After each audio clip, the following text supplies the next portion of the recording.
Bom, a gente tem visto, acompanhado uma escalada de ameaças, de suspeitas, de ataques nas escolas e universidades do Brasil e também aqui no DF. Eu mesma, no meu celular, nos últimos dias, tenho recebido dezenas de pessoas conhecidas e desconhecidas que muitas vezes nem sabem como lidar. Mando o filho para a escola, não mando, vou para a faculdade, não vou. Para a gente tentar entender um pouco mais sobre como isso funciona na nossa mente, como a gente pode lidar com essa ansiedade, com esse medo. A gente conversa agora com a Aline Mello, ela que é neuropsicóloga. Aline, bom dia, seja bem-vinda. Bom dia, tudo bem? Tudo ótimo, e por aí? Tudo jóia. Vamos lá então, Aline. Antes de começar aqui as perguntas a você, eu recebi ontem em um grupo de WhatsApp um pequeno card com algumas orientações aí para que os pais e as mães enfrentem esse medo de possíveis atentados nas escolas, né? E que tentem minimizar também o impacto emocional nas crianças, que acaba acontecendo. Tem algumas dicas aqui que eu trago e você pode até nos ajudar a dizer se é mais ou menos por aí ou não. Olha, vou dizer, evite assistir compulsivamente notícias sobre o tema, evite comentar constantemente sobre esse assunto na frente das crianças, atenção para não transferir o próprio medo aos filhos de forma exagerada. Aceite o seu medo, porque é um sentimento válido também. Mantenha uma postura acolhedora e uma escuta ativa ao que o seu filho tem a dizer. Se o medo da criança atingir um ponto de angústia, não a force a ir para a escola e procure ajuda de profissionais, caso seja necessário. É mais ou menos por aí, Aline, um momento difícil que a gente está vivendo, não? Isso. O momento é de grande tensão, ansiedade e medo, né? Mas os pais e a escola, eles devem passar a informação para as crianças, mas a informação deve ser dada, mas não ficar dando ênfase e ficar falando o tempo todo sobre o assunto. Procurar desviar o foco, né, para as crianças ficarem mais tranquilas, para as coisas fluírem de forma mais leve, né? Então, assim, as crianças precisam ir para a escola, elas precisam se socializar, não podemos nos fechar, nos trancar, que isso vai causar mais pânico e mais ansiedade, né? E está sempre procurando criar um ambiente mais tranquilo para a criança se sentir mais confortável, acolhida. Quando o responsável, pai e mãe, identificar que aquela criança está apresentando algum sintoma, algum comportamento diferente, uma ansiedade acentuada, aí sim procurar dar o apoio e, se necessário, procurar levar para um especialista. Aline, bom dia. Diego Amorim aqui. É um assunto muito sensível, está tomando as famílias nos últimos dias, uma coisa muito intensa. Cada um age da forma como consegue agir muitas vezes, e às vezes cobra que o outro haja da mesma forma que está agindo, né? Então, eu trago um exemplo aqui meu para o nosso ouvinte. Lá em casa nós decidimos que o nosso filho vai continuar indo para as escolas. E às vezes eu vi colegas, mas não, absurdo, não, olha, eu não vou entrar nesse pânico. Você não está preocupado? Estou preocupado. Você não está com medo? Sim, estou com medo. Mas eu não vou entrar nessa pilha. Então você não está preocupado com o seu filho. Aí começam os julgamentos.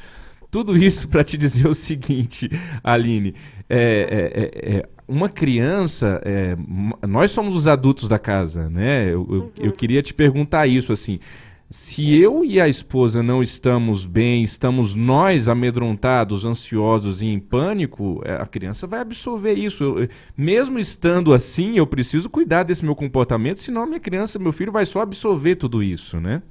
Sim, com certeza.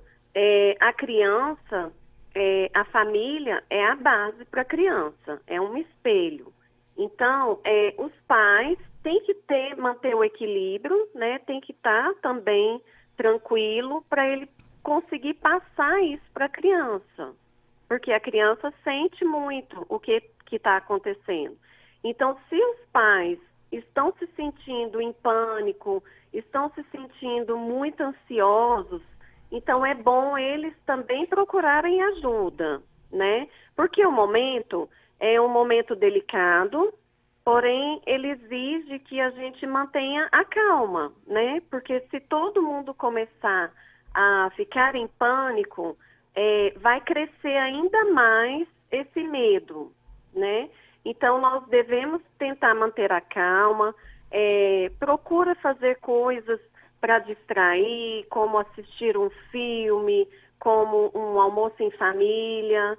E, como eu falei, é claro que é importante ter a informação dos fatos, mas não ficar o tempo todo, por exemplo, procurando na mídia detalhes do que está acontecendo, porque isso acaba alimentando o nosso pensamento pessimista, sabe? Acaba influenciando a nossa forma de agir e pensar. Então, procurar manter a calma, o equilíbrio, para poder passar a tranquilidade para as nossas crianças e tentar desviar um pouco o foco, não ficar só vivenciando aquelas coisas ruins o tempo todo.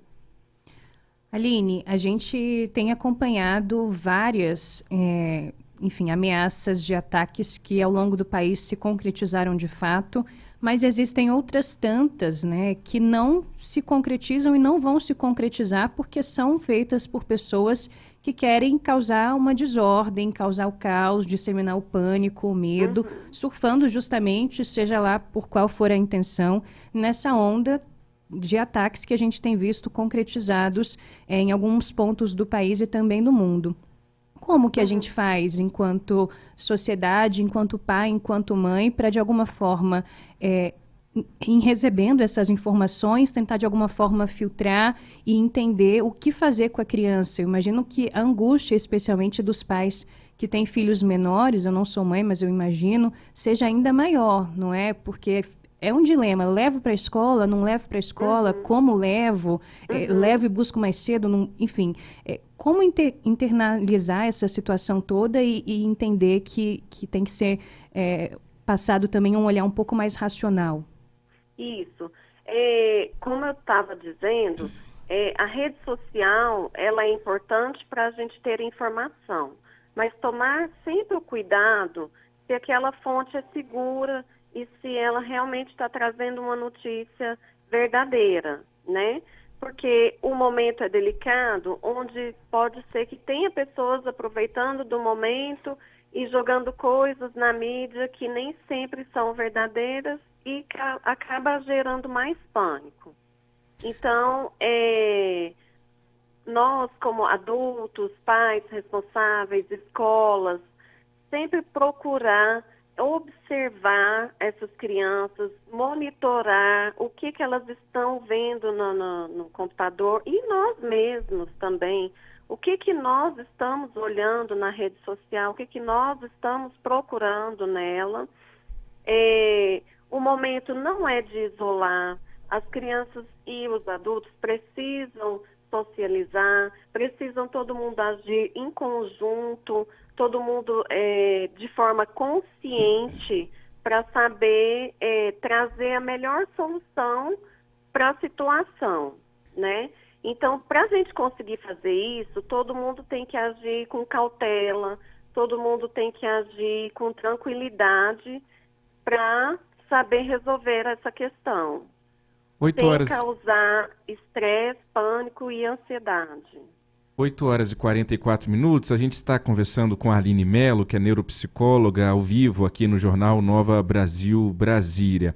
Aline, eu tenho feito o seguinte linha de corte, eu só assisto ou vejo alguma coisa se eu acho que aquilo vai mudar, né? Se não vai mudar a realidade, eu não estou clicando nos links ou nos vídeos somente para curiosidade, por instinto, para saber o que está acontecendo, porque está todo mundo falando.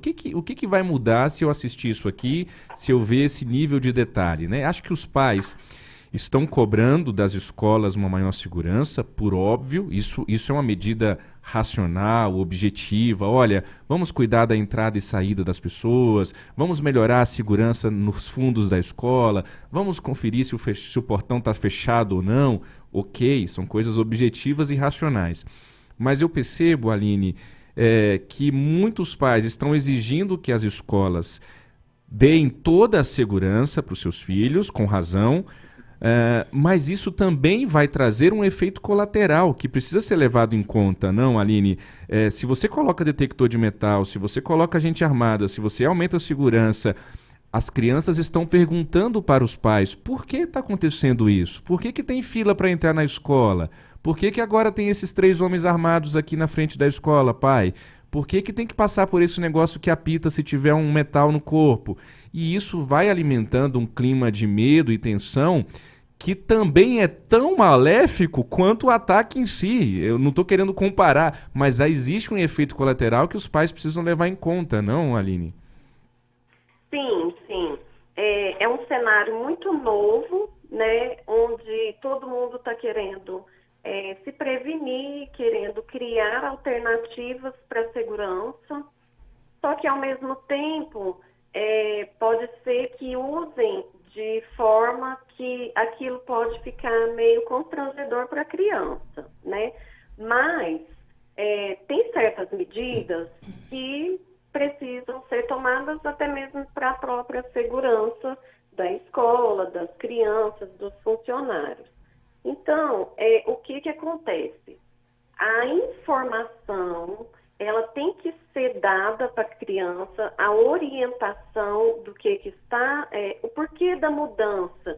Então, sempre esclarecer para essa criança que aquilo é para o bem dela, que tem um vigilante na escola agora que é para nos proteger, que é para nos ajudar. Então, trazer esses acontecimentos, essas mudanças, trazer isso para a criança de forma leve, né? Orientando ela de que aquilo é para ajudar, é para ela se sentir protegida e acolhida, tá? Tá certo. Agora são 8h47. Aline, muito obrigada pelos esclarecimentos nesta manhã. Essa foi a Aline Mello, que é neuropsicóloga. Boa quinta-feira para você, Aline. Obrigada a vocês. Bom dia. Bom dia, Aline.